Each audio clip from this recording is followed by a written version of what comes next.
अस्सलामुअलैकुम बिस्मिल्लाहिर्रहमानिर्रहीम। हम डेफिनेट इंटीग्रल वाली एक्सरसाइज कर रहे थे, प्रॉपर्टीज़ ऑफ डेफिनेट इंटीग्रल के आगे जो एक्सरसाइज है उसके क्वेश्चन नंबर 4 की स्टेटमेंट है zero integration from zero to t cos of sine of cos is equal to sine of sine t. अब यहाँ पे हम कंसीडर कर लेते हैं इसकी लेफ़्ट हैंड साइड। हमारे पास है integration from zero to t cos of sine cos of, ये हमारे पास फंक्शन होता है, इसको हम एक्स पे ऑपरेट करते हैं। हमारे पास होता है, एक बात ये मैं आप लोगों को बता दूं, हमारे पास अगर हमारे पास लिखा हुआ है एफ ऑफ, यूँ सिर्फ ऐसे इंटीग्रेशन में लिखा हुआ है तो इसकी वैल्यू हम यूँ भी लिख सकते हैं F of x d x. हम इसकी वैल्यू यूँ भी लिख सकते हैं F of T D T.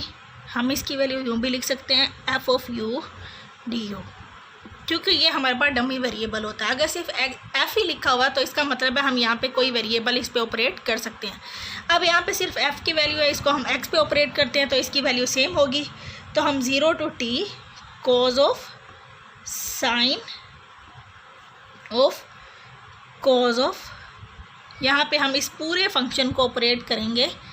ये जो पूरा फंक्शन है इसको हम एक्स पे ऑपरेट करेंगे। ये सपोज कर लेते हैं ये एफ़ की वैल्यू है, ये एक्स है और हमने इसकी इंटीग्रेशन करनी है डी एक्स के साथ। तो अब हमारे पास जब कंपोजिशन ऑफ टू फंक्शन होता है और हम इसको किसी फंक्शन पे ऑपरेट करते हैं तो हमने ये पढ़ा हुआ था कि ये एफ ऑफ एक्स पे भी ऑपरेट होगा। अगर हमारे पास दो फंक्शन मल्टीप्लाई हो रहे हैं तो हमारे पास ये होता है f of x g of x के इक्वल। और अगर दो फंक्शन की कंपोजिशन अगर हमने ली हुई है f of g of x तो हमारे पास क्या होगा, पहले हमारे पास एफ ऑफ एक्स ऑपरेट, पहले जी ऑफ एक्स ऑपरेट होगा और जी ऑफ एक्स का जो भी आंसर आएगा फिर वो इसकी डोमेन बन जाएगी फंक्शन एफ की, और वो हमारे पास इस तरह से होगा। यानी अब ये पूरा एक्स ऑपरेट होगा f of g of x. पहले हम इस पर जी ऑफ एक्स ऑपरेट करेंगे, जी ऑफ एक्स का जो आंसर आएगा यानी इसकी जो रेंज आएगी वो एफ ऑफ एक्स की डोमेन बन जाती है। अब हमारे पास क्या होगा, यहाँ पे दो फंक्शंस मल्टीप्लाई हो रहे हैं, एक तो हमारे पास कॉज ऑफ साइन है, दूसरा हमारे पास है कॉज। तो अगर हम पहली वाली प्रॉपर्टी यूज़ करें कि एफ ऑफ जी, दो फंक्शन मल्टीप्लाई हो रहे हैं उनको हम एक्स पे ऑपरेट करें तो पहले वो एफ ऑफ एक्स आएगा फिर जी ऑफ एक्स आएगा। तो इसी तरह से हम दोनों पे ऑपरेट करेंगे तो हमारे पास ये आएगा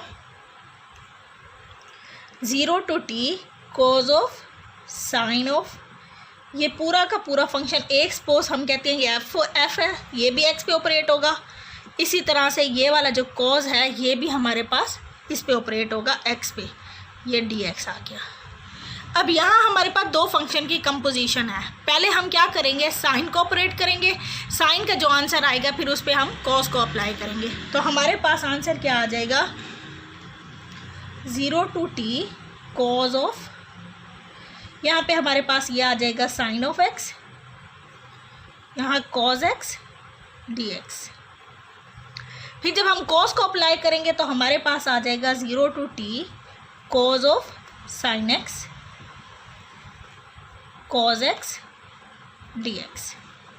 अब हमने इसकी इंटीग्रेशन यहाँ पे फाइंड करनी है। इंटीग्रेशन हम कैसे करते हैं, अगर ये हमारे पास कॉज है, कॉज का अगर मैं एंगल देखूँ तो हमारे पास आंसर आ रहा है साइन एक्स है, साइन एक्स का डेरिवेटिव हमारे पास होता है कॉज एक्स, तो इसका जो एंगल है उसका डेरिवेटिव मौजूद है। इसकी एग्जांपल मैं आपको देखती हूँ, अगर हमने सिर्फ कॉज एक्स की इंटीग्रेशन करनी है तो वो हमारे पास होगी साइन एक्स प्लस सी। अगर हमारे पास है कॉज टू एक्स यानी उसका एंगल हमारे पास 2x है, अब cos 2x का हमारे पास डेरिवेटिव नहीं है तो हमें क्या करना होगा, हमें उसके डेरिवेटिव से डिवाइड करना होगा, यहाँ पे dx भी आएगा। cos 2x का डेरिवेटिव, अगर 2x का डेरिवेटिव हमारे पास 2 है, यहाँ पे अगर 2 नहीं है तो हम इसके आंसर के साथ डिवाइड करेंगे साइन 2x ओवर 2 प्लस सी। और अगर यहाँ पे हमारे पास cos 2x भी है और यहाँ पे साथ 2 भी मल्टीप्लाई हो रहा है यानी कि 2x का डेरिवेटिव जो है वो 2 साथ मल्टीप्लाई हो रहा है तो इसकी इंटीग्रेशन फिर आएगी साइन 2x प्लस सी। अब बिल्कुल यही हमारे पास ये है, cos का ये एक एंगल है, जैसे यहाँ पे 2x है, यहाँ पे उसकी जगह पे sin x है और 2x का डेरिवेटिव यहाँ पे 2 साथ मल्टीप्लाई हो रहा है, यहाँ पे sin x का डेरिवेटिव cos x मल्टीप्लाई हो रहा है। तो इसकी इंटीग्रेशन हमारे पास आ जाएगी साइन ऑफ cos चेंज हो जाएगा साइन में और ये उसका एंगल वैसे ही रह जाएगा, साइन ऑफ साइन एक्स। इसकी इंटीग्रेशन अब हमने लेनी है। इसकी जो रेंज है वो हमारे पास 0 से लेकर t तक थी। अब हमने ये लिमिट अप्लाई करनी है उस पर, लोअर और upper limit.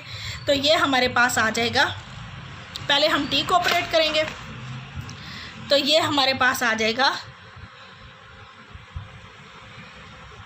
Sign of sine t minus sine of sine 0।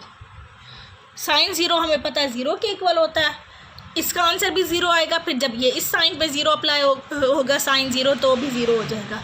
तो हमारे पास जो आंसर आएगा sine of sine t minus 0 आएगा। तो इसका मतलब है हमारे पास 0 to t cos of sine, साथ मल्टीप्लाई हो रहा था कॉस। तो इस सारे का आंसर हमारे पास क्या आ रहा है, साइन ऑफ साइन t।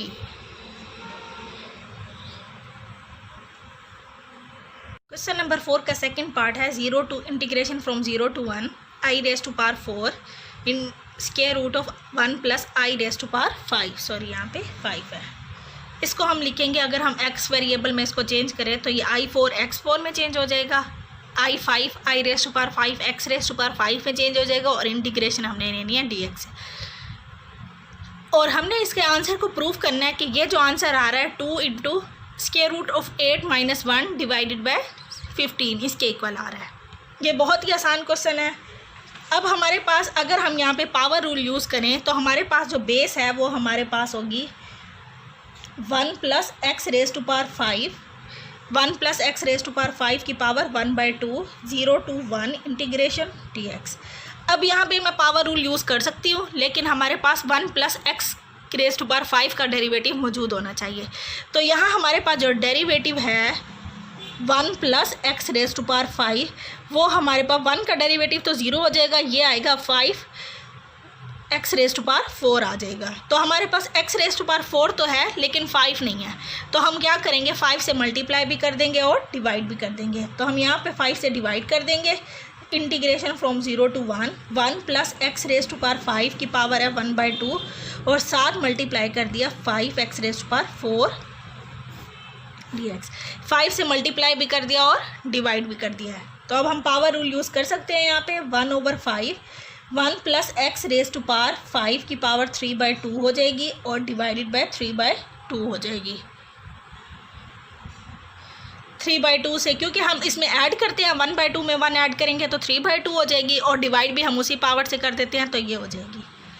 अब ये जो हमारे पास मल्टीप्लाई हो रहा है 1/5, इसके साथ अगर मैं ये मल्टीप्लाई कर दूं तो ये हो जाएगा 2/3। अब हम इस पे लिमिट पुट कर देते हैं। 1 प्लस एक्स की जगह पे अब हमने क्या पुट करना है, 1 पुट करना है और इसकी पावर 5 लेनी है। अब ये अपर लिमिट पुट कर दिया, अब हमने लोअर लिमिट पुट करनी है 1 प्लस 0 रेज़ टू पावर 5, और ये हमारे पास इसकी पावर भी 3/2 लेनी है और इसकी पावर भी हमने 3/2 लेनी है। ये हमारे पास आ रहा है 2/15, और ये वाला जो आंसर आ रहा है 1 की पावर 5 हम लेंगे तो वो भी 1 ही आएगी। तो अब 2, अब ये आंसर हमारे पास आ रहा है 2, तो अब हमने 2 की पावर 3/2 लेनी है। 2 की पावर ये 1 और ये भी 1, तो 2 की पावर हमने लेनी है 3/2, और यहाँ पे हमारे पास आ रहा है 1 की पावर 3/2 लेंगे तो वो हमारे पास 1 ही रहेगा। तो अब 2 की पावर 3/2 हमारे पास होती है, 2 की पावर 3 लेंगे तो वो हमारे पास 8 हो जाएगा। 8 का हमने स्क्वायर रूट ले लेना है, क्योंकि 1/2 जो पावर होती है वो स्क्वायर रूट ऑफ 2 होती है, फिर -1 आ जाएगा। हमने यही प्रूफ करना था, ये 15 है, यही प्रूफ करना था। अस्सलामुअलैकुम, बिस्मिल्लाहिर्रहमानिर्रहीम। अब हमने क्वेश्चन नंबर 4 का थर्ड पार्ट करना है। उसकी स्टेटमेंट है हमारे पास integration from 0 to π/2 sine cube. इसको हम इस फॉर्म में लिख सकते हैं 0 to π/2 साइन क्यूब dx, क्योंकि हम इस पे x ऑपरेट कर रहे हैं, with respect to x integration ले रहे हैं। इसका आंसर हमारे पास 2/3 के इक्वल आएगा। अब हम इसकी लेफ़्ट साइड ले लेते हैं। लेफ़्ट साइड हमारे पास है 0 to π/2 sine cube x dx। Sine cube को हम लिख सकते हैं 0 to π/2 sine square x sine x dx। Sine square x हमें पता होता है, वो हमारे पास होगा 1 माइनस कॉस स्क्वायर एक्स के इक्वल आएगा 0 to π/2। इस साइन स्क्वायर एक्स को मैं लिख देती हूँ 1 minus cos square x sine x dx। अब यहाँ पे अगर मैं दोनों को मल्टीप्लाई कर दूँ तो हमारे पास एक इंटीग्रेशन आ जाएगी 0 to π/2 साइन एक्स dx, और इसकी इंटीग्रेशन हमें पता है साइन की इंटीग्रेशन माइनस कॉस एक्स होती है। और यहाँ पे जो हमारे पास आ रहा है वो हमारे पास आ रहा है cos square 0 to π/2 cos square x आ रहा है, और यहाँ पे माइनस साइन एक्स dx।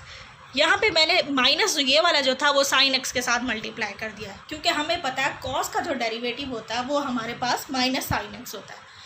अगर हमारे पास विदाउट पावर यानी बेस का डेरिवेटिव मौजूद हो तो हम उस पर पावर रूल यूज़ कर सकते हैं। अब विदाउट पावर अगर हम देखें तो कॉस एक्स का डेरिवेटिव होता है माइनस साइन एक्स, तो हम इस पर पावर रूल लगा सकते हैं।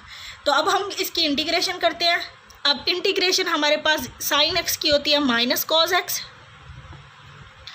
0 to π/2, और यहाँ पे अब कॉस का विदाउट पावर देखें तो कॉस एक्स का डेरिवेटिव माइनस साइन एक्स है, तो हम इस पे पावर रूल यूज़ कर सकते हैं।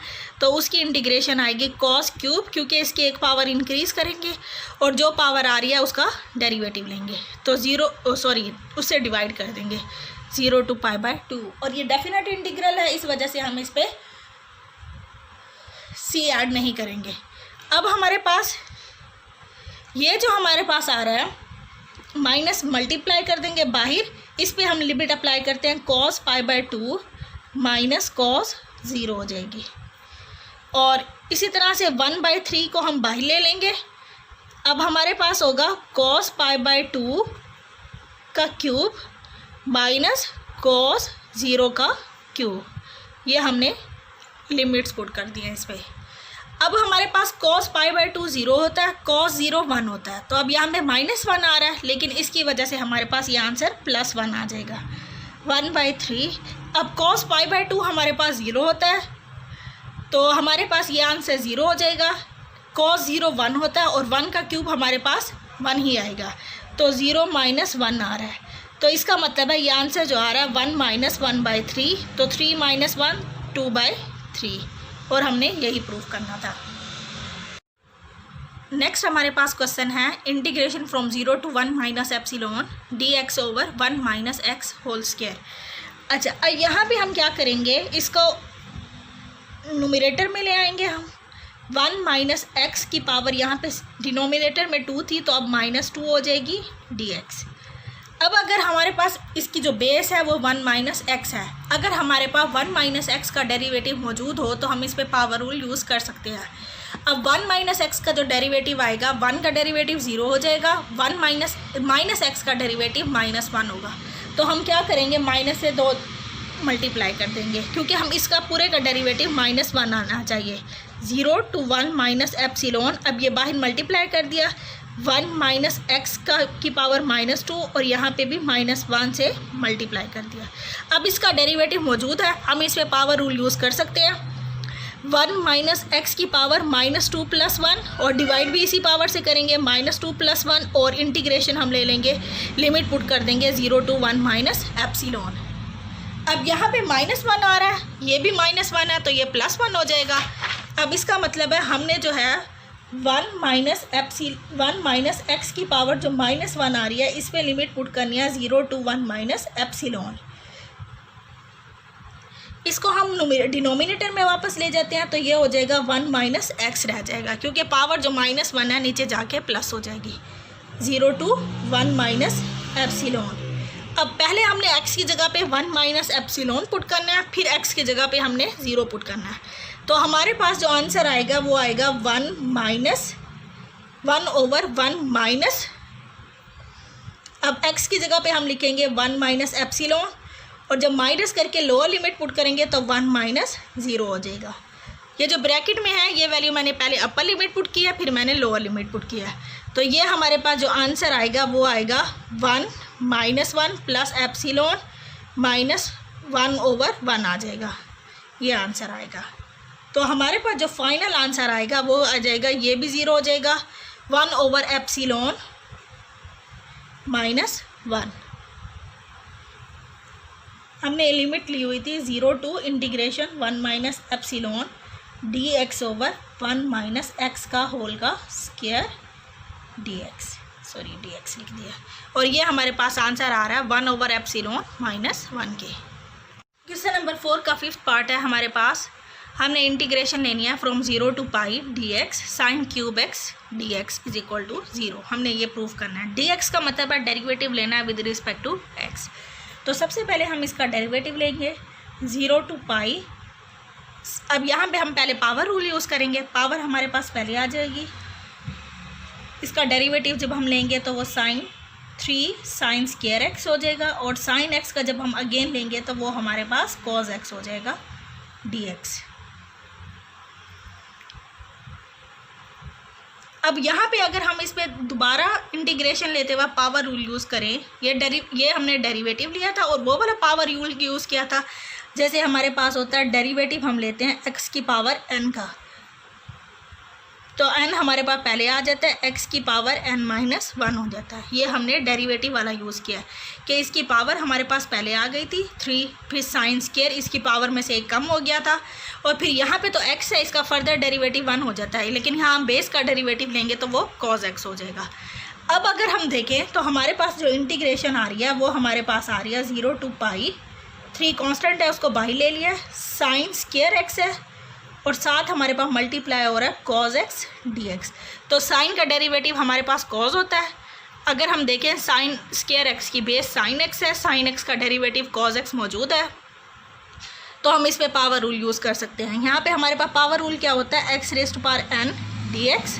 हमारे पास अगर बेस का डेरिवेटिव मौजूद हो, यहाँ पे बेस x है, x का डेरिवेटिव 1 होता है, 1 मौजूद है, तो हम क्या करते हैं, इसकी पावर में एक इंक्रीज़ करते हैं x raise to power n plus 1, और इसी पावर से हम डिवाइड भी कर देते हैं। तो अब यहाँ पे साइन x का डेरिवेटिव मौजूद है, तो हम इस पर भी पावर रूल यूज़ करेंगे।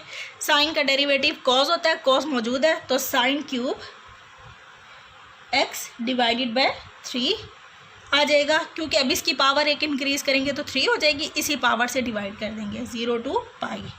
ये हमारे पास 3 से 3 कैंसिल हो जाएगा।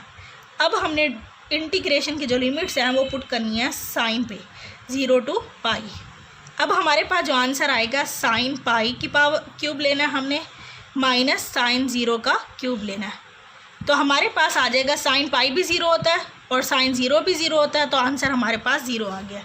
तो हमने प्रूव कर दिया 0 टू पाई जब हम लेंगे इंटीग्रेशन किसकी लेनी है, dx और साइन क्यूब लेना है, यानी साइन क्यूब का हम पहले डेरिवेटिव लेंगे, फिर जो आंसर आएगा उसकी इंटीग्रेशन लेंगे फ्रॉम 0 टू पाई, तो आंसर हमारे पास 0 आएगा।